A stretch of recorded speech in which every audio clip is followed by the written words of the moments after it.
మనకేమో గోమాత, వాళ్ళకేమో అదొక మోగజివ్వండి. కానీ అదేమే ప్రమాదంలో ఉందని తెలియగానే ఎంత ఫాస్ట్గా స్పందించేశాడో చూసారండి. దాన్నే పశుత్వం అంటారండి.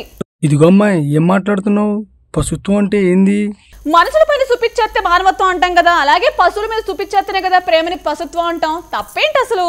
నీకో దండం తల్లి, అది చూపించేది మనం కాబట్టి మానవత్వం అని అనాలమ్మా. ఇట్టా అర్థాలు మార్చేస్తే ఇబ్బంది అయిపోద్ది.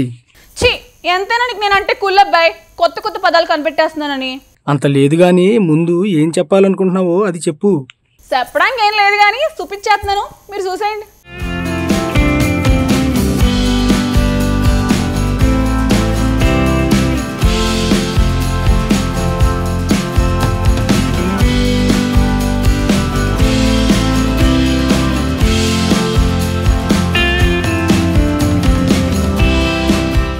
ఆవును మన దేశంలో చాలా గౌరవిస్తారు.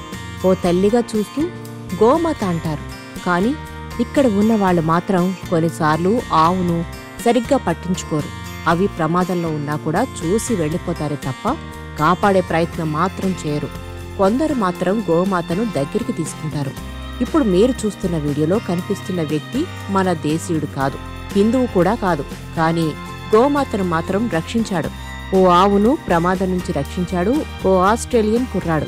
మన దేశంలో పర్యటిస్తున్న ఆస్ట్రేలియన్ టూరిస్ట్ ఎంతో రిస్క్ తీసుకుని ఆవును రక్షించిన వీడియో ప్రస్తుతం సోషల్ మీడియాలో వైరల్ గా మారింది. ఆ వీడియోను స్వయంగా ఆ టూరిస్ట్ ఇన్స్టాగ్రామ్ లో పోస్ట్ చేశాడు.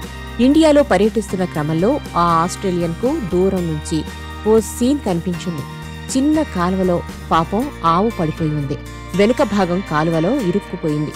దాంతో ఆ ఆవు అందులోంచి బయటకు రాలేక చాలా ఇబ్బంది పడుతుంది. ఇది చూసిన ఆ టూరిస్ట్ వెంటనే రియాక్ట్ అయ్యాడు.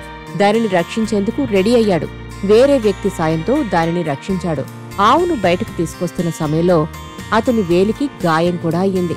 దాన్ని పట్టించుకోకుండా ఓ మూగ జీవాన్ని రక్షించారనే సంతోషంతో కనిపించాడు. అతను చేసిన పనికి సోషల్ మీడియాలో ప్రశంసల వర్షం కురుస్తుంది.